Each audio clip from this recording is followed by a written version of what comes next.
Do you consider yourself a high achiever?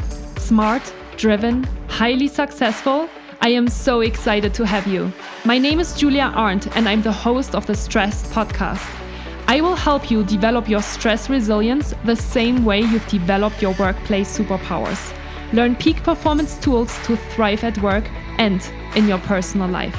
Let's get started.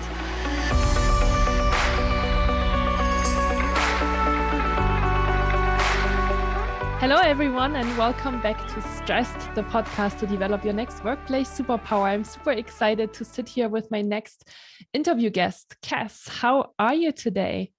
Oh, I'm lovely today. Thank you. It's a pleasure to be here with you. Well, it's such a pleasure to be here with you. And I want to start, as I always start with my podcasts, by asking you, how did you start your day today? Where are you located? And in what time zone are you in? Great question. Well, I'll start with the letter. Start at the very beginning. It's a very nice place to start. I wake up in the morning and say hello to my body, because we might be, traveling in space while we're sleeping, but we wake up with our bodies and just usually doing a bit of movement, with my body. Good morning, body. Good morning. And I've been traveling a lot. I'm in Rome, Italy. I've been living here for years and I've been traveling a bit. I was in Turkey when we first connected. So Okay. I was here with my husband for the first night in a couple of weeks. So it was really lovely to connect with him. And so that's the way I started my day. Did a little bit of work. I've been away for a couple of weeks. And then I went to get a nice pedicure. Nice. That sounds awesome. When it's like a lot of times we just jump right back in when the week starts to working, but you really have to prepare yourself. Sometimes Mondays are so intense, right? Tuesdays, so starting the day, starting the week, and somehow honoring you and getting you pumped up allows you to be beyond stress, for that day. So I did get a lovely face treatment, and then came and did a little bit of work for another 45 minutes. And then I went to do yoga in the open. Today they had at the tennis club, they had a yoga session. So it was such a lovely, I said, oh, Julia's going to be so happy. I'm going to be so zen. Yes, I'm always very happy to hear that. And how warm is it in Rome at the moment? Today it is in the 70s and the sun was shining so deliciously. Nice. Yeah, it was great. It was great. Great day. Could have been raining. It could have been cold and it wasn't. So I'm really grateful. Yeah. That's amazing. Okay, well, so your introduction brings up already a million different questions, but let's start at the beginning, because before we jumped on the recording, you said that you grew up in Boston. So tell us a little bit about your journey, how you grew up in Boston and how you ended up in Rome, and what you do to travel. What do you do? And do you just travel for fun, or are you doing work? What does it entail? Well, we have 3 hours, right? I know. Well, I was born and raised in Boston, Mass, in Roxbury, and I did travel for the first time. I mean, I used to go to Oklahoma. My godmom was in Oklahoma, but I went when I was 9 to Mexico City, and it was amazing. And my first time out of the United States, and at 14, I went to Senegal for a couple of weeks with my mom, and she was a nurse, so lots of people from the health center. And when I was 8, in the 3rd grade, I had a teacher who would write on the board every morning, good morning, today is Monday. Good morning, today is Tuesday, in French. Bonjour, aujourd'hui est lundi. Bonjour, aujourd'hui est mardi. And I never had engaged with French. And of course, September to June. By the end of that year, I said, one day I am going to go to Paris and learn French and speak French. And so really it was something that I had chosen. So in high school, I took French. My dad was like, what are you studying French for? Spanish is going to be the next, the second language in this country. Everyone's going to speak it. I said, well, Dad, if everyone's going to speak it, it'll be easy to learn. I'd like to learn French. And I didn't really tell him that. And then, you know, universities in Boston, there's tons of them, right? And even, you know, with I went to the oldest public high school in the country, the Boston Latin School from 1635. And so, you know, there were, you know, easy ways to get funding for college. But I wanted to expand beyond Boston. There's less than 1 million people living in Boston. And so I didn't apply to any universities there. I applied to New York University, and I went there. I lived in New York, and when I was 18, I moved there. And they had a program to do your junior year abroad. And I went to Paris. Oh. And I lived in Paris for the year, and it was great. You know, universities in Europe don't have the same costs, and so I Yeah. had, you know, had such a lovely year. And I came to Rome to visit. When Mom came for her birthday to Paris, and we did the American tour of Europe, you know, 2 days here, 2 days there, 2 days there. Mhm. And I came to Rome, and I felt at home, you know, standing in front of the Colosseum, Julia, looking up at the Colosseum. And I said, how could anyone think that whatever problems are going on in their life, whatever stress they're having at the moment, that it will not pass when you're standing in front of a structure that's over 2,000 years old and it's still here, you know? So Caesar, Julius Caesar, and, you know, even all of that. Yeah, so I met a nice guy, but my dad made me go back and finish university. So I went back to New York, finished university, married somebody for 10 years, had started a career there. Not journalism, which is what I was studying, which is what I got the degree in the hospitality industry. And at a certain point that, you know, it wasn't really working for me. It didn't feel like it was actually what I wanted to do, what I wanted to be involved in. So 6 months after leaving the job, leaving the husband, that guy I met in Rome came to New York and gave me a call. And Wow. we did a slow dance. And yeah, a year later, I moved here to be with him. Amazing. Yeah, What a beautiful love story as well. yeah, Wow. yeah. And so what do you do now? What's your profession? What do you do? I'm a coach. I do workshops empowering people to know that they know. I work with the Access Consciousness. I've been working with that for over 15 years. I also have programs on my books on communication, on inviting people to connect with themselves, step into their lives in a different way, and have a global approach, even if you never leave your town.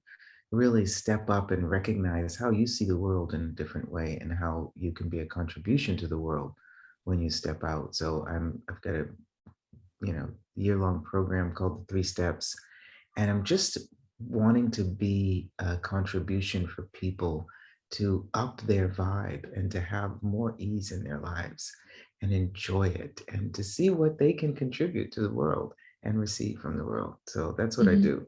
Private sessions, classes, workshops, and I travel around the world doing them. Mhm. Most of them in English, and then I have translators that join me. But I can do it in Italian or French too, in Spanish. Amazing. Yeah. That's super cool. I And so did I learn wanna Spanish because my dad You was did like, you learn know, yeah. Spanish. I'm So I glad to went hear to, that. when I was at the university at the Sorbonne in Paris, I saw this sign that said, "Come and do vacation in Spain and learn the language." And I was like, "Oh, Dad, I'm gonna go to Here's Spain this and learn." opportunity. Yeah. Yeah. Yeah, That's yeah. It's so awesome. funny how life will, if we're willing really to follow, really our instincts, our intuition, our knowing. It's what life will bring to us. You know, God, Allah, Buddha, the angels, the planet, all of it. Yeah. Hmm. Yeah, it is. It is very special. I'm really glad as well that you started your introduction with all of the things you did for yourself. I've actually had a really interesting conversation with a client yesterday morning about similar things, about how she already felt super stressed and it was just a Monday. And, we were talking about how she can actually fill her energy levels as quickly as possible back to where she feels good without waiting until the weekend. Because I think so many people wait, like they have these like bigger times in their head of like, oh, I'll do this next month, or I do this when I have a vacation, right? Instead of just taking a moment and appreciating how much, like if you just spend an hour or 2 or 3 hours or morning or whatever to refuel yourself, how much it actually influences your productivity and the rest of the week. So Absolutely, absolutely. And whatever works for you. It's like a lot of times people give you answers. yeah. No, you have to do yoga. No, you have to meditate. No, you have to do this.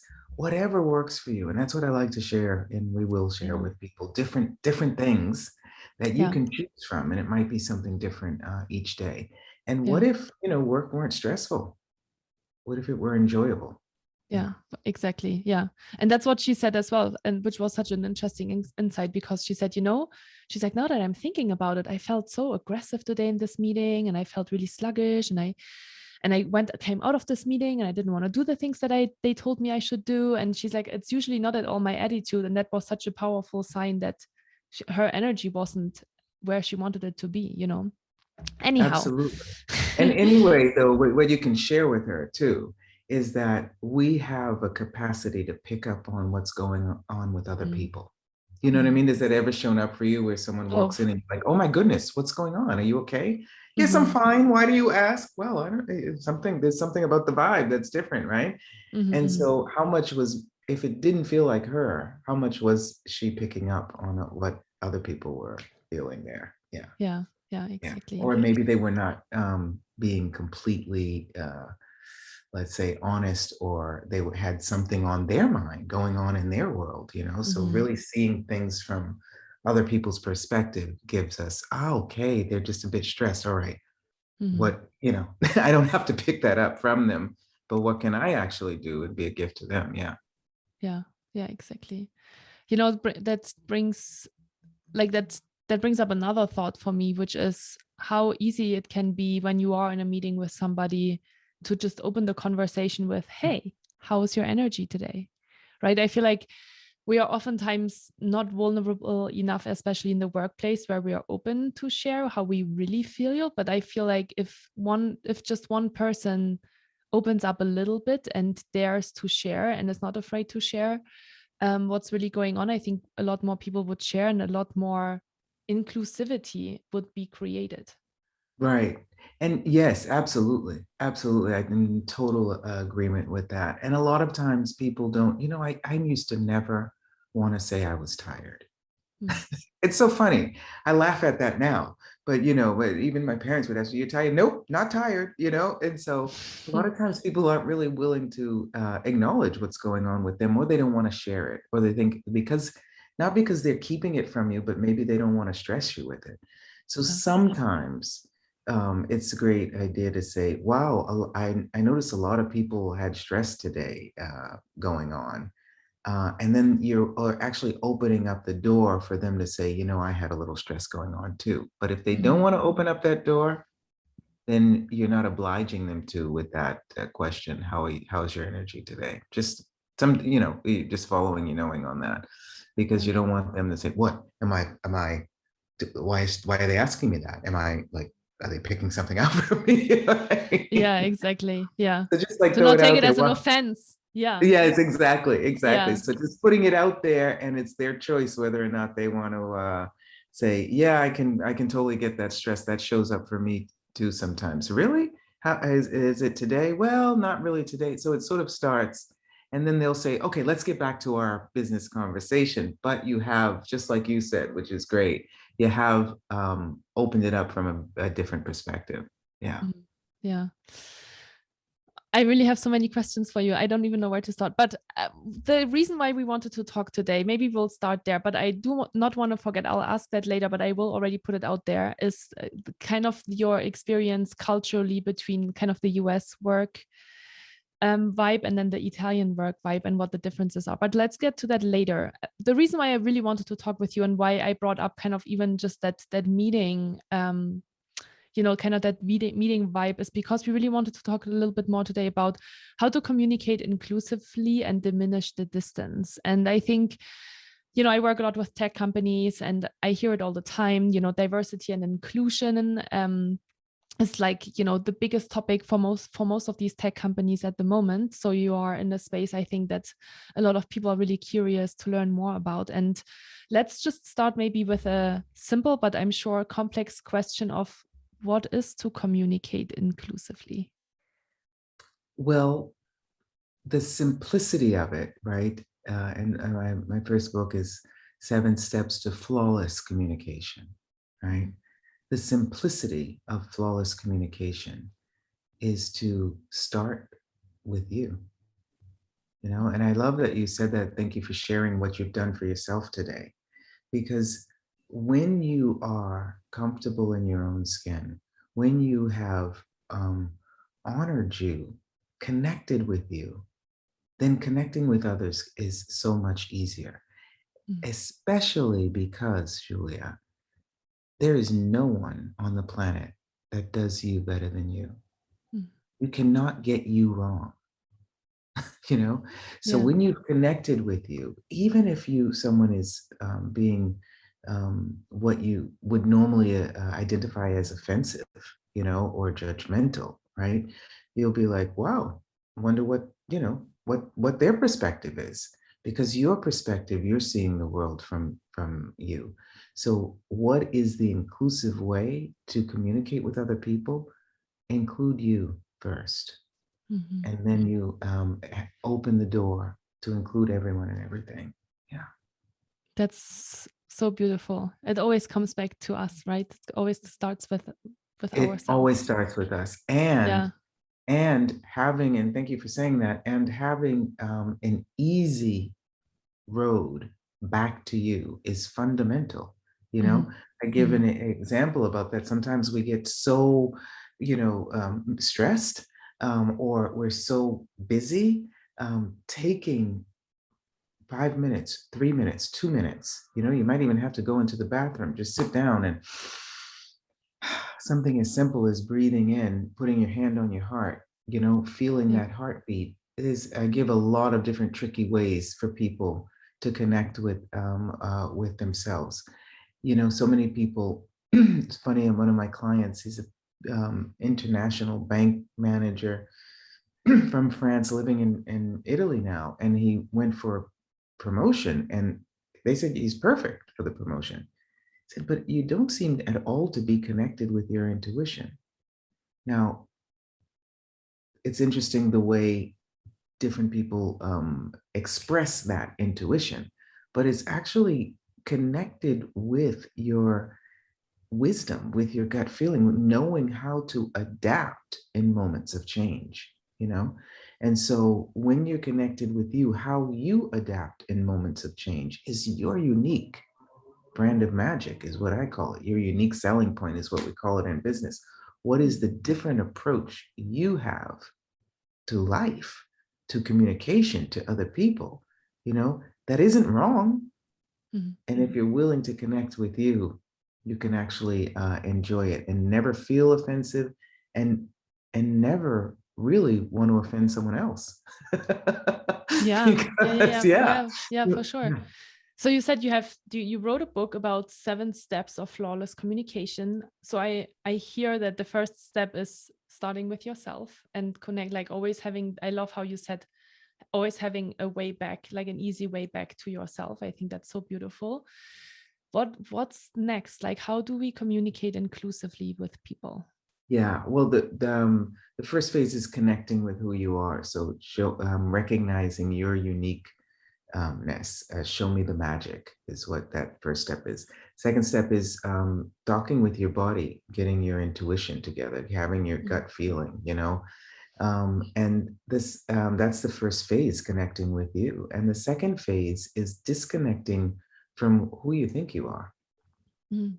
And so that's step 3 and 4, which is lowering your barriers. A lot of times we're excluding people from from our lives, not because we don't like them, but maybe we feel abused, emotionally, mentally. Maybe we've had our hearts broken. Maybe we've been criticized for the way we work. Maybe and Mm, so we've got these sort of barriers up trying to keep a distance, a comfortable distance from people. mhm, mhm, But that comfortable distance from others is also a distance from ourselves, because we may be asking for something to show up in our lives, but those barriers are not that smart. You know what I mean? So they might be keeping out what we've been asking for. You know what I'm saying? yeah, yeah, So yeah. Uh-huh. yeah. So disconnecting from those barriers, discharging them. And anyway, I do workshops on those, so more details about it. But the fourth step is going beyond the mask or the veil. You know, a lot of times we have to put on a mask and feel like we have to Mhm, be a certain way and to speak in a certain way. Well, I've mhm, studied and I've done this and I've mhm, done mhm, that. Or a veil, which is sort of not allowing yourself to be seen completely, you know, mhm, sort of hiding behind a transparent glass, you know? So, and so many of us have been doing that for so many years, that we sort of get at a certain point in life, something's missing. And we may even acknowledge that that thing that's missing is us. But since we have been so many years behind masks, behind veils, behind walls and barriers, resistance, we might not even know how to get to us. So there's an invitation to really lower those barriers and be willing to be seen, be heard, and to see others and hear others. And once you've connected with you, disconnected from who you are not, that third phase is about reconnecting in a very mhm, different way. So mhm, engaging with people, being willing to see things from their perspective, being willing to have a 360-degree view. And once you've connected with you, like I said before, disconnected from who you are not offended by people. You recognize that that is just their unique way of maybe communicating. mhm, I've mhm, got many examples of how, when I was a kid, they said you give too much away. That's what my parents said. You're too sensitive, you cry at the drop of a hat. And and the teachers would say she's got perfect grades, but she talks to everyone. Well, how do I make my, career and job and living now? Giving everything I can, talking mhm, to everyone, and also really being sensitive to what's going on with people. So what we may have considered as a judgment, when we're willing to really engage with people in a different way, reconnect once we've connected with ourselves, then we might receive the gift of what we have previously considered as a judgment, even with work and work situations. And expanding, meaning you don't have to just talk about a topic that you know you might, like you were saying before, when you meet somebody, what is the way you can um, open up a discussion with them that is actually beyond the immediate topic. And so if you're willing to really expand beyond the present topic, not only is it a comfort zone for your body, and this is really important for stress. And I worked with people who have felt stress. They've sort of locked themselves down into their, core, and you can't reach them. They can't even hear you. So that expansion allows you not only to have a wider variety of people with whom you can engage, but also physically relieves you from stress. And so that's the sixth step. And the seventh step is about establishing true connection, which is so simple. They're all simple, those steps. And knowing that your home is the same as everyone's home. mhm, And it's the planet Earth. So this is the world we live in. And you are not a foreigner on planet Earth, unless you're from Jupiter. and and so when you are willing to connect with people as if they are your family here, then communication becomes very different. Yeah. Mhm. Yeah. Yeah. And I think when I think about communication, and especially that last step as well of how to connect really truly deeply with people, is to be your authentic self and be open to vulnerability. I think especially in the Exactly. workplace, we are really struggling with that. And as you, I love how you said, yeah, all the steps are simple. I think in theory, everything always sounds really simple, but then, actually stepping into your true worth and like, showing up as who you are. Like you said, you were a very sensitive person and you wanted to speak to everyone in school and, connect with people. That was your true authentic self, and I think sometimes because of, hurtful experiences, we are holding ourselves back from who we truly are. And it can be such a beautiful experience to also show It's other people what other things are out there if we are absolutely. willing to And show really, it. really working with people. And a lot of times that's what makes us put up those barriers. However, Mm, somebody coming up against you when you have up a barrier, you don't see them until they're right on top of you. And mm, so, I mean, there's just, so many ways. When you have those barriers down, you actually are not attackable because there's nothing for that attack to attach to.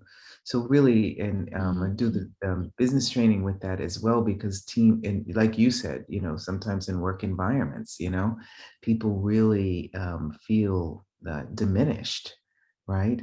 mm, Or they don't feel comfortable. But that flawless communication is truly about being connected with you, and your communication can only be flawless. So I mean, because we read things and we go step by step, but there's not one that comes before the other. It's really quite awesome. Yeah. mm. I want to get really clear on that because I think that's such an important point that I think you're trying to make. I just want to highlight it again, is that the way of how we see ourselves is how we think other people see us, right? So if we have these like objections, or if we are not feeling maybe fully secure, it's more a reflection of how we see ourselves instead of how other people see us. Well, it's actually us trying to be like someone else, and so Mhm, it's not the way we see ourselves, that we think other people see us that way. It's actually how we see someone else, right? And how we see whether or not we're doing it or being the way someone else is doing or being something. And if we're doing it, therefore, in the correct way. You know what I mean? So mhm, that is our self judgment, self doubt, lack of self confidence. But if you know and you're connected with you, who you are, right? Then you know that there's something different and unique about you. And mhm, so then the way you look at someone else, there must be something different and unique about them too. And that's such a gift, mhm, because mhm, not everyone looks at you with curiosity. I know there must mhm. be something different. I mean, even the most boring people in the world, Yeah. there gotta be really something unique about them. Like, how could you be boring in this world? So wonder what that uniqueness is. And that allows them to go beyond that mask or veil of boring and share with you some of their unique magic, and so on and so on and so on. So really in teaching people, facilitating people to communicate in a different way. It's just from my life experiences and work experiences. I've had lots of different careers, and how it's all been a contribution to me, even the jerks. Yeah. Do you have like go-to questions that you ask people in order to show that curiosity and understand what their unique perspective is? Yes, and the questions include them. Do you know what I mean? So if you're looking at them from your perspective, what you ask someone would probably be different from what I would ask them. But Mm-hmm. the thing that you can ask someone is, what's different about you? What do you do?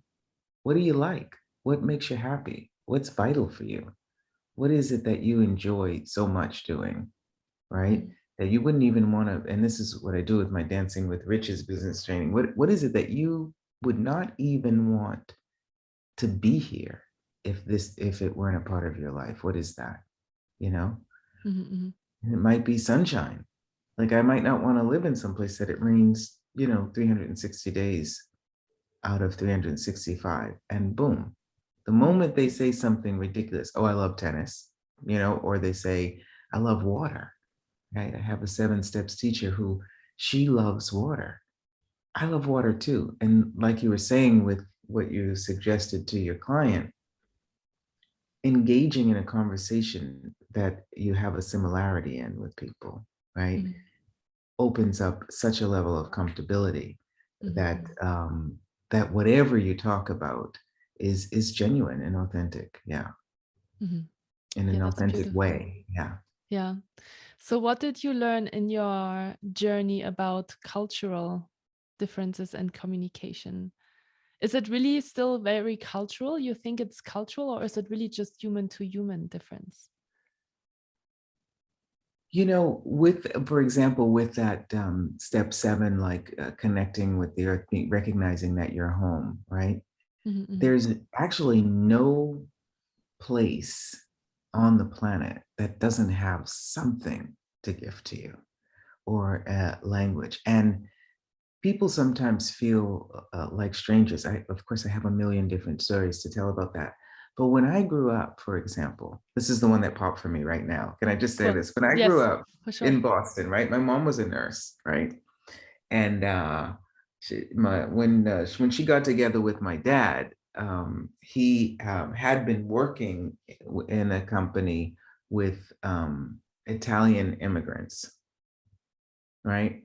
I didn't know that. I was like, 6 or 7, right? And Mm-hmm. she had been working as a nurse in the Jewish Memorial Hospital, right?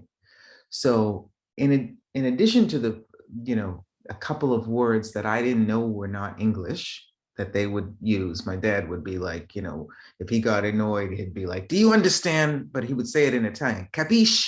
He would say to me, him or my sister, and we would be like, "Yes." We would say, "See" or "No." We'd say "See." We didn't know it was not English, right? Yeah. That was very funny. I didn't know it for years later until I came because it's not exactly standard Italian. It's actually Neapolitan way of saying, "Do you understand?" Capisci? Do you understand? But in a Neapolitan, it's capisci anyway. And my mom had these Yiddish words she would use, but all my friends that hung out, we none of us knew that it wasn't English. It would be Mm-hmm. "Don't be a mashugana," which means don't be a jerk, right? Sigek Samia, which in Yiddish, which means I didn't know that until I went to college to New York, right? And Uh-huh. my at NYU, the first class I took was you had to take a writing something, and the guy sitting next to me was a Hasidic Jewish guy, 18. And he was like, and I said, we were writing. I was like, "Oh, please don't be a Meshuggah." And he was like, "Why is it that you speak Yiddish?" And I was like, "What?" And he was like, "Why do you speak Yiddish?" I was like, "What is Yiddish? I don't speak Yiddish. What is that?" He said, You do. You just said Meshuggah." I said, "Is that Yiddish?" And I called my mom and I said that to her. She said, "Oh yeah, that's from Nancy, Einstein and Nancy Wells." He said, "Oh, so they were Jewish." I said, "How do you know they were Jewish?" He said, "Well, from their last name." And I was like, "You can tell from the last name that they were Jewish?" He was like, "Yeah, Einstein." So the beautiful thing for me and we lived in a mainly Black neighborhood, but the beautiful thing for me is my parents never told us that, told distinguish that. For them, I thought that these girls, Barbara and Nancy, these women, friends of my mom, I thought they were Santa Claus because every Christmas Eve they would be at my house. And when I went to sleep, as a kid, and when I woke up in the morning, they'd be full of presents under the tree, Mm-hmm. right? And she said, no, no, no, it's because they didn't, when I was in New York as an, a young adult, she's like, no, no, no, they came because they don't celebrate Christmas because they're Jewish. And I was like, wow, she never told me about that. So, and so many, that's just one example of so many things where they never actually had cultural distinction, and nor sexual preference distinction from people that, and so for me, I love, and I told this, that when I was in New York University, we went to this program where they would take you 1 week to a museum and the next week you'd be discussing the museum. And I walked in the Museum of Modern Art, and I saw these paintings that there were replicas of in my living room when I grew up. And I called my mom again and I was like, Mom, guess what? I'm at the museum. Oh, great. Yeah, you're enjoying, yeah, you're doing so great in college, honey. And I was like, yeah, there's a Picasso exhibit here. She said, oh, that's my favorite painter. Now, I had never heard about Picasso before. I was like, I know it's your favorite painter because it's full of, replicas of Same things, yeah, Picasso. that you've seen. Yeah. But, can I just say this, just sharing this with you? Sometimes people make things so significant. Oh, we've got, Arabic friends, and we've got this and we've got that. They never made it significant. Oh, you've studied art. Let me share with you this, cultural thing or this educational thing. They never made it significant. So uh, I'm grateful that my approach to people, to art, to countries, to culture, to food, is like without any predetermined, definitions. And that's thanks to my parents, actually. Does that make sense? I think it totally makes sense. I'm thinking about the opposite right now. What if you grew up in a family where, cultural differences were constantly highlighted and you grew Right. up with that kind of filter, right? Because I think it's so beautiful that you're saying you didn't have a filter. Everything just was like one culture for you, one world, right? They didn't make this differentiations between this is Jewish and this is, maybe African American. Maybe And they did. yeah. Maybe they did, but they didn't implant that in me. You know what I mean? Maybe they were quite aware of it, I'm sure. I mean, I'm sure she knew. She grew up. She knew that Meshuggah was not an American word. And maybe it's the way I see the world, but the inclusion of people. My mom, my dad was like really so intuitive, that he wasn't very frequenting a lot of people, but he did that through my mom, who frequented everyone. You know what I mean? She took care of kids. She gave shots. So she was really good with children. She was, oh, come, come, come, all children. She was really quite cool with them. So maybe they had that in their life, and just the invitation that their approach was, and the invitation that my approach is to people, is to show them how to look at things from different angles, and it's really the truth, Julia, of who each and every one of us is. I'm going to tell you, it's really the truth. Once we take off all those barriers and those masks and those veils and those things that other people have shared with us that maybe wasn't theirs either, there's so much. The tagline for my 7 Steps book to Flawless Communication is, there is so much more that unites us than that separates us. So how can we actually look at the differences in people as a prize instead of a falling point? Yeah. And so when we're able to connect with ourselves and see who and what works for us, sometimes really strict people and really focused people and people who are not, getting distracted, sometimes in different, I have about 6 or 7 different businesses. That's really great quality, especially if they have to do the accounting, you know what I mean, or Yeah, the budget. the That's planning. great. Don't get distracted, honey. Just get that together. You know what I mean? Give me give me the list. Mhm, So it might not, you know what I mean? Does that show up mhm. for you? Yeah, yeah, for sure. I think you're just bringing a very maybe not new perspective, but you're reminding me of a perspective of really more that inclusion part instead of seeing it as a separation and seeing the difference as a difference.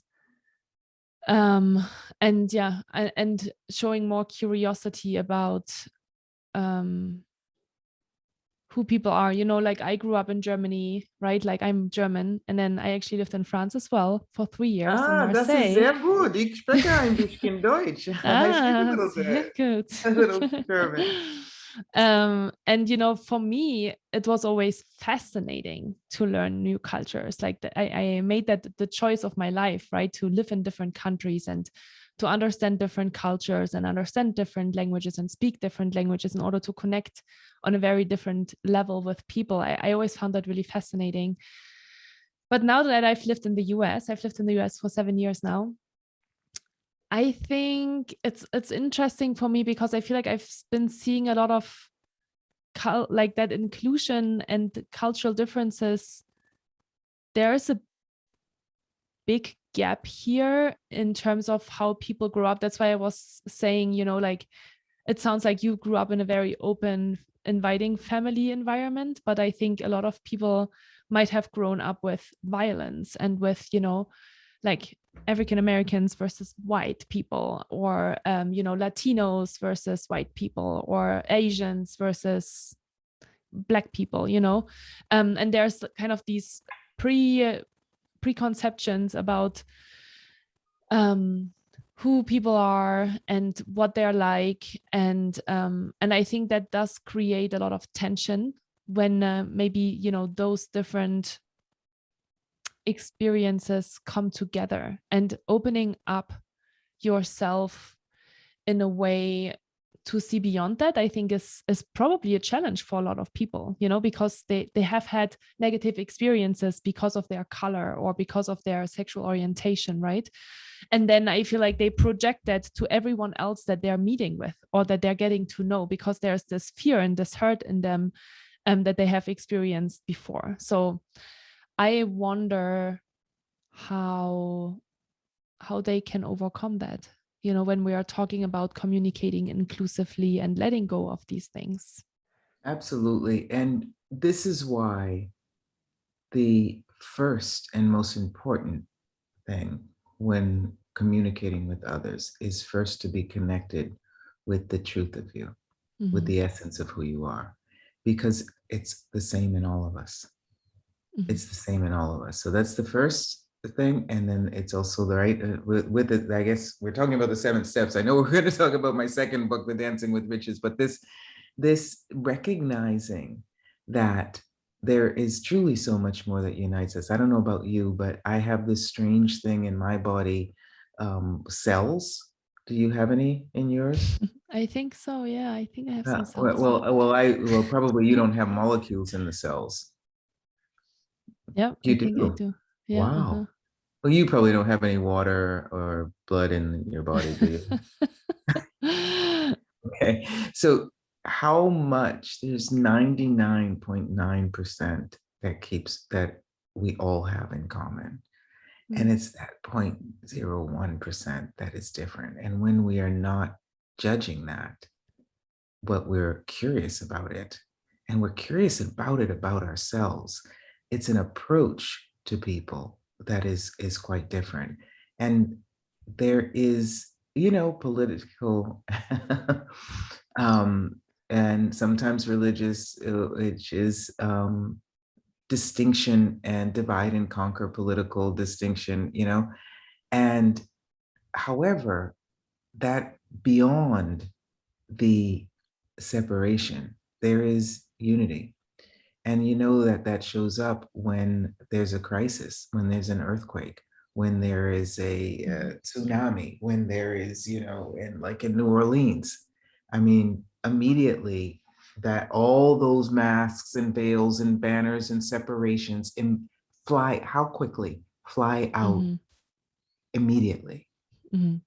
And people are right there, you know? Mm-hmm. Mm-hmm. So what if we didn't have to wait until disaster occurred in Mm-hmm. order to get there? And for some people, it's not a wrongness, you know? I have one of my dear friends, she's been their French couple. Um, they're living in, we met in New York.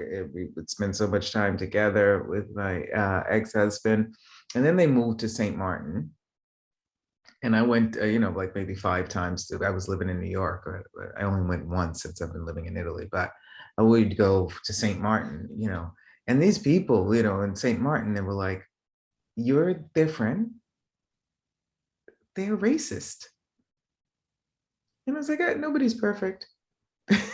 Like they've been my friends for 20 years, but are they racist, or are they just really demanding and picky, So people sometimes categorize the uniqueness of someone as a judgment and an Mm-hmm. exclusion.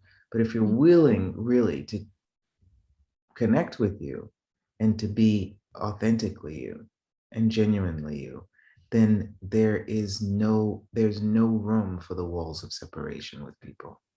Mm-hmm. My girlfriend, when I went back to Boston to visit, I hadn't seen her. She'd been my girlfriend since I was 5. We were in a restaurant, a diner, waiting to be seated, and I was like, we're talking, and the woman comes and takes the people from behind us to seat them. And I said, "Oh, sorry, we were busy, we were talking, we're ready." And we go and sit down, and my girlfriend's looking at me like, "You're just different." And I was like, "What are you talking about?" And she was like, "Well, I would have gone into the accusation of that woman for taking the people behind us because they were men and they Mm-hmm. were white. And then she Mm-hmm. didn't take us. But you just totally, because the woman was like, 'Oh, I'm so sorry. I just didn't want to bother you guys because you seem like so engaged.' I was like, 'I know, we haven't seen each other in years.'" So how much do we Wow. based on this, in Italian, you say the soprastruttura, but the self-imposed, the imposed structure of a community, of a city, of a country, of a language, of a, culture, Mm-hmm. how much do we take that as our way of functioning?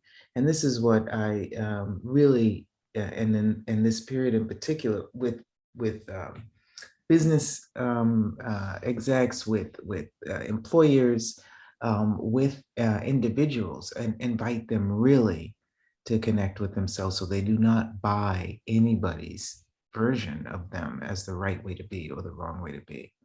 Mm-hmm. Yeah, Yeah. yeah, Yeah. yeah. That's So such a the beautiful. cultural, and it's not easy. It's not easy for people to be living that lie. I did a series called "Does Your Black Life Matter?" I did it together with a 7 Steps teacher, Dr. Shubra from India. And we invited, "Does Your Black Life Matter?" We did 7 days, and we invited a woman who was from Canada, but was Chinese. She's an amazing freaking, she's a colleague. A woman from Africa living in Belgium, a brown Brazilian girl living in Ireland, just this, all these things. Such a Does mix your of. Black life matter? And a gal from Colorado, had called me. It was a, period of um, when Floyd was killed, and she said, "I don't know what to do. I still want to be a contribution." She's a boss, white woman, and she had taken a workshop with me in Denver, and she's awesome. She said, "I so want to reach out and help people. My family is totally, against it. But when I moved to Colorado, I would go to, Baptist churches and how do I be that contribution?" I said, "Well, come on, we'll have you. Does your Black Life Matter on on our show?" Yeah. I have it on The Art of Being Kass on Facebook, so that we did it. And so, how many of us have been really felt not at home which is not the case, because if you're in your body, you are here on planet Earth, you're home. So get to work. Do you need to do the kitchen? Do you need to do the cooking? Do you need to do put on the music? What is your particular brand of magic? Yeah. Yeah. Yeah, yeah, that's so beautiful. Yeah. So okay, so back to the question that I mentioned earlier. I'm curious to hear some thoughts from you around workplace stress and pressure in different cultures. So you grew up obviously in the US, and saw a different way to operate and work there, which is, I think usually defined as, people work, they don't take a lot of vacation, they, they even apologize, even if they just take 5 minutes to take a break or something like that. And then living in Italy for 20 years now, do you see any culture, like not cultural, but almost like work stress differences of how maybe Italians take their life and how they work? And do you think they're less stressed? Do you think Italians are less stressed than Americans? Well, I love this question. I do, and maybe we'll talk about this privately. I do think it's quite different for you from Germany, living in Europe, where you can drive for 2 hours, an hour and a half, and 90 minutes, and be in another country with another language also, and how 7 years in the States has, changed your perspective on that a bit. There's something in Italy. It's so funny because I went to Boston Latin, I told you, and I studied, Roman history for 6 years in this school. And there's something in Italy called la dolce vita, the sweet life, right? And I remember when I moved here, my dad said, "How's it going with that dolce fare niente?" which is the sweet to doing nothing. But something different for me about Italy is family. There's a different honoring of family. And it doesn't matter what the economic level of people are here, but everyone has some place they go on vacation. And maybe it's a 1-bedroom apartment, 6 people are living in it. Maybe it's 20 minutes from the seaside, or an hour from the sea, or whatever, or near the mountain, or whatever. But it's the family home, and even skiing, right? Like in the States, I mean, I started in my high school, I started the skiing thing, where people would go skiing. People go skiing, and it's not an economic thing here. So and people have dinner together. They always eat pasta, of course, you're always eating pasta. But what I want to say is, I know in the States, when you invite people to dinner, especially if they're not like friends, right? Then you want to have the crystal, or you want to have it has to be set up, right? It has to be the perfect thing, the perfect this. Do you know there's an expression in Italy that is like, well, I don't know them that well. We've never even had dinner together. And the most popular meal that people love if you cook for them is the simple pasta, which is aglio, olio, peperoncino, olive oil, garlic, and hot peppers. And that's something everyone has in their kitchen. I mean, I was with my tax accountant once.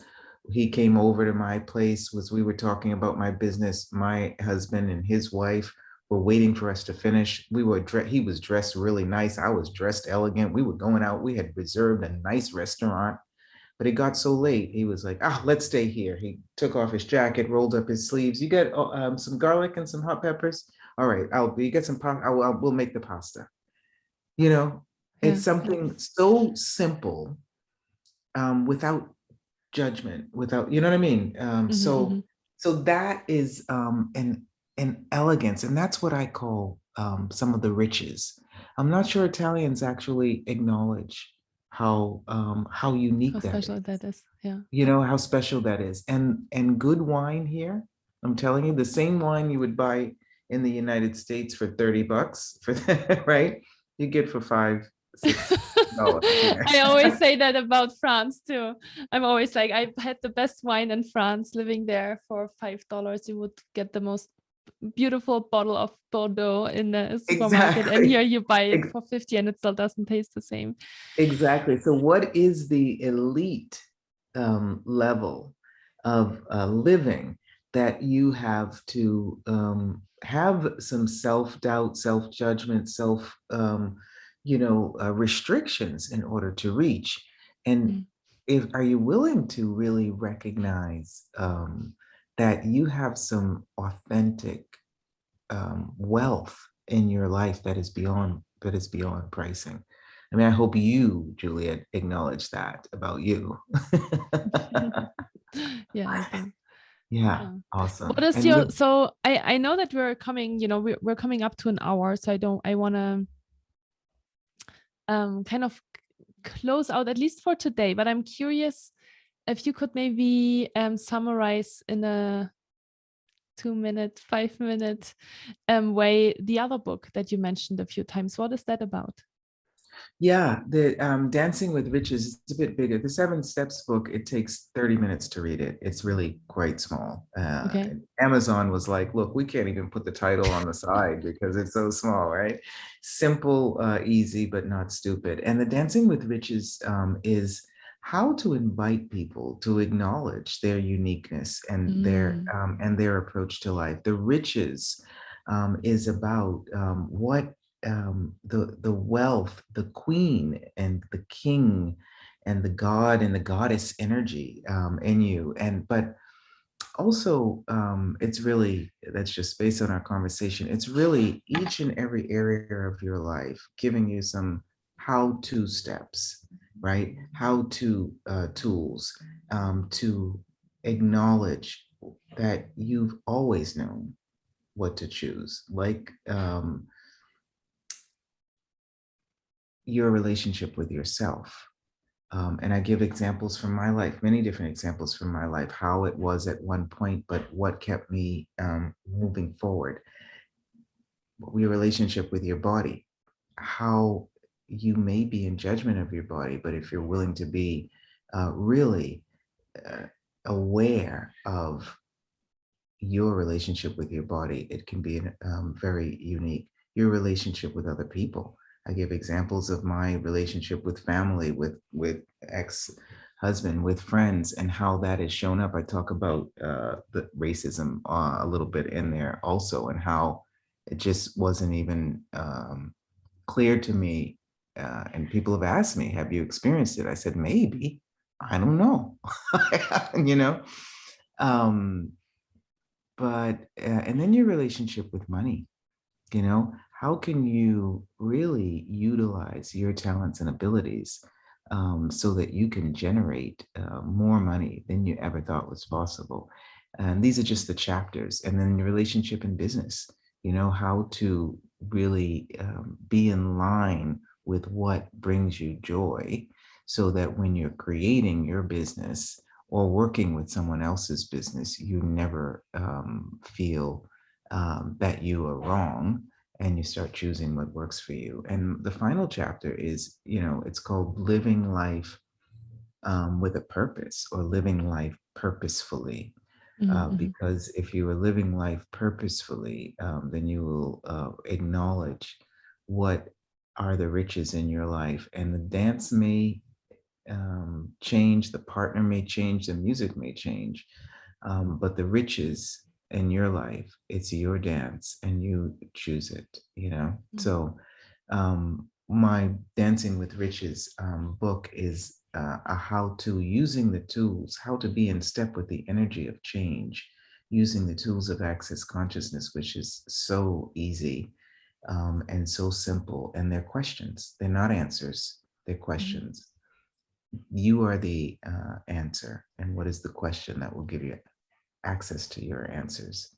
So that's what the Dancing with Riches book is about. It's out in English, French, and Spanish now. It's just come out in Spanish, and it will be out in a couple of other languages soon. It's coming out in German and in Turkish next. Wow, that's Mm. amazing. It Mm. sounds really, really fascinating. Thank you so much. I'm glad that I actually asked you this question because we talked a lot about uniqueness today. So it's good to know that there are some extra tools and insights there from you as well. Kass, if somebody's listening right now and they would love to learn more, besides the two wonderful books that you introduced to us today, how can they best reach out to you? My website, Kass Thomas, Kass Thomas.com. Then you have access to my other things there, or The Art of Being Kass on social media. Yeah. Very cool. Well, it was such a pleasure to listen to you today and to get some more insights into your uniqueness and how you perceive life. So thank you so much for sharing your wisdom with us. And I'm hopeful that maybe we'll have another conversation in the future and we'll dive deeper into any of the topics maybe the listeners are curious to learn more about. Absolutely. It was a pleasure for me as well. That's the way they say it in South Africa. Pleasure. Pleasure. It was a pleasure. The pleasure was all mine, Kass. Thank you so much. Have a wonderful rest of your evening. Thank you. You too. And thank you everyone for listening. Thanks.